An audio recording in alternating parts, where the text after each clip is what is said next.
Today I'm going to talk you through the essays you read for this module. We'll start with modern fiction. Woolf's earliest public writing was in the form of essays and reviews for national publications in Britain. She established herself, while quite a young woman, as someone who had thoughtful opinions about writing. In modern fiction, Woolf attempts to explain a genre that was markedly different from the novels of the past. Her audience for this essay would have been people who genuinely care about literature and about contemporary literary movements, but who might not have fully understood what was happening to the novel in modernity. In other words, Woolf is theorizing what modern fiction is for and what it should do, taking a really bird's-eye view of the field and trying to articulate why modern fiction is the way it is. Woolf uses James Joyce's A Portrait of the Artist as a young man, and, to a lesser extent, his novel Ulysses, as examples of what she's describing in modern fiction.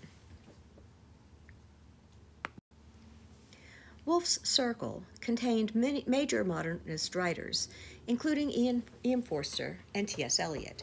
She was part of an intellectual group of young people who read all the latest books and talked to one another about what they read. Thus, she had been thinking about modern fiction as a critic and theorist, and not just as a writer, for a long time before she wrote this essay.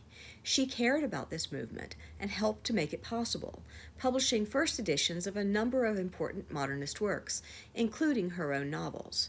She published this essay in the Times Literary Supplement in 1919. The basic argument of modern fiction is that all modern novels fundamentally concern themselves with consciousness. Consciousness is a name for the state of being self-aware. It isn't the scent you sniff in the air, but your awareness that you smell something. Consciousness is also what happens in what William James calls the stream of consciousness, the flow of thoughts in which memory, sensation, and thought mix. So, for example, you might walk to the library and on the way there remember immersively a time in your youth when you visited a different library, and you might also become aware of a loud noise coming from behind you, and you might remind yourself that you have a meeting in an hour and so need to be quick about getting the books you are going to the library to get. In modern fiction, Woolf is not arguing that Galsworthy, Bennett, and Wells are not good writers, but that their style of writing and the methods they use to uncover their truths are not the right ones to use in modern times. It's sort of like arguing that Alexander Pope is a good poet, but his views on things are marked by his time, and thus cannot do much to help us explain our time. When we think of modern novels, we often think of how unconventional they are. Modernists experiment with form, with narration, even with syntax.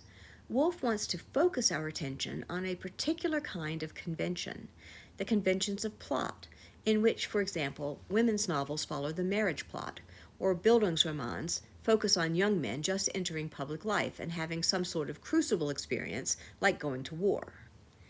Woolf argues that these conventions prevent writers from writing in ways that truly reflect the world they are exploring. Remember in A Room of One's Own how Chloe liked Olivia was such a shocking idea? Woolf said there that women had been represented only in terms of their relations with men, not in terms of their relations with one another. So having a book about women who were friends was very daring for the fictional Mary Carmichael. This reveals an important assumption Woolf is making. Woolf recognizes that times are different from one another. We are not living in Chaucer's time, nor yet in Shakespeare's, and not even in Galsworthy's. Woolf thinks that vital writing engages with the issues of its day. This does not mean that writing has to be political in the sense of wrestling with the political controversies of a day and taking a side in those debates. But it does mean that if modernity causes human beings to contemplate what makes them human, and if consciousness rises to the fore of those things, then writing that addresses the problem of consciousness, writing that takes up the challenge of its time, is the only writing that is truly vital. This doesn't mean that we can't read Shakespeare or Chaucer, And it doesn't even mean that we can't write historical fiction. But what it does mean is that when we read Shakespeare or Chaucer, we read them through a lens of our own time and our own concerns. And when we write, we need to write through the lens of our own time and concerns. Woolf says that this requires experimentation in each age. Modern writers don't know what will work to address their time, because no one has invented it yet. So they have to try things and be willing to fail. Woolf herself was a highly courageous writer who took on a new challenge in each book she wrote, ruthlessly assessing what she had gotten right and what still needed work in each novel that she wrote. She expects no less from her fellow modernist writers than the courage to risk failure and oblivion. Woolf thinks that life is much more complicated and interesting than the way novels have portrayed it, as a series of jumps between big life-defining moments. Thus, she says that life is not a series of gig lamps or spotlights symmetrically arranged, but a luminous halo that surrounds us from the first moment of consciousness to the last. What do you think the difference is in thinking of life in this way? When you think about your own experience of being alive in the world, do you tend to track just the big moments of your life, graduation, important deaths, moves, or do you think that your sense of self derives more from the everyday experiences you've had your whole life, which includes those big moments, but isn't limited to them? Woolf clearly thinks that the plot of our lives and the plot of novels is scaffolding on which the really important stuff hangs. This is why I was able to tell you when we were reading Jacob's Room that you didn't need to concern yourself with the plot overmuch. There is plot there, but Woolf herself is more interested in how people feel about things, how people experience things, how people remember things, than in the things that they are feeling or experiencing or remembering. Following the flow of a character's thoughts and emotions allows a writer to probe the consciousness that makes each of us who we are. A key idea for Woolf is that what's evanescent, what appears only briefly before fading away, is important to capture, maybe the most important thing to capture, because consciousness works in evanescence. Remember the example I used before of walking to the library and having a series of thoughts and experiences on the way? All of those are evanescent. Your attention may have been attracted for a moment by the unexpected noise, but the memory of your later appointment will probably drive that out of your mind, just as the noise drove out your childhood memory that had so occupied your thoughts just seconds before. Novelists, Woolf argues in modern fiction, are in the business of capturing an ordinary mind on an ordinary day. And that brings us to Mr. Bennet and Mrs. Brown.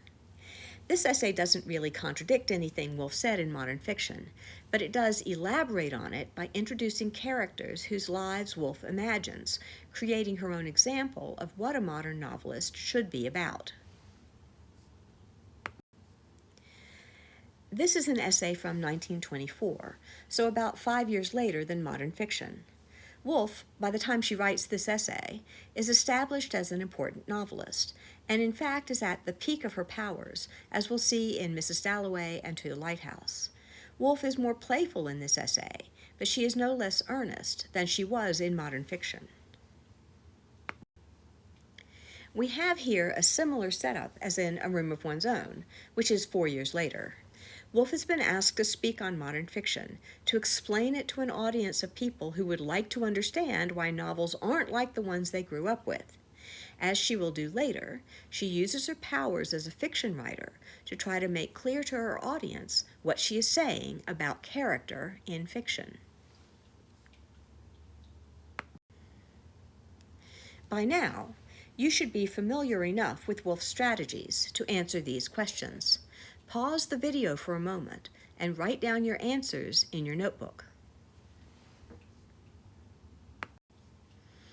And we can also make connections to Jacob's Room. Again, pause for a moment and write down what you think these essays tell us about Woolf's practices in Jacob's Room.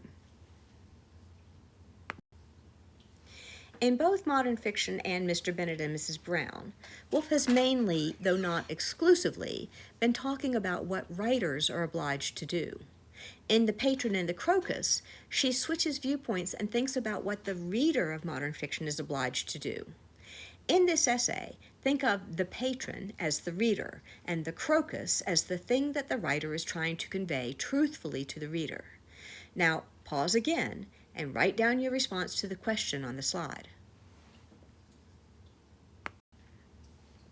Finally, we have Woolf's charming essay on Jane Austen, one of her favorite writers. She says that Jane Austen has genius. What's the basis for this, according to Woolf? Austen is obviously writing at a far different time and with far different opportunities and constraints than a modern writer has. So why do you think Woolf is writing about her now? What does she want her own audience to take away from this essay? The essays you've read for this module will help you to read and interpret Woolf's own fictional writings, including the novels we will read in weeks to come. But why wait to apply this material? In the discussion for this week, I'm going to ask you to apply what you've learned from Woolf's essays to the short fiction we'll be reading. You can use all the responses you've written down while watching this video, and the Swanson essay will help you as well. Some of the fiction we're reading this week almost doesn't qualify for the name. What generic conventions of fiction does blue and green follow, for instance? But that's okay. You've got the toolkit you need to make sense of this week's writings.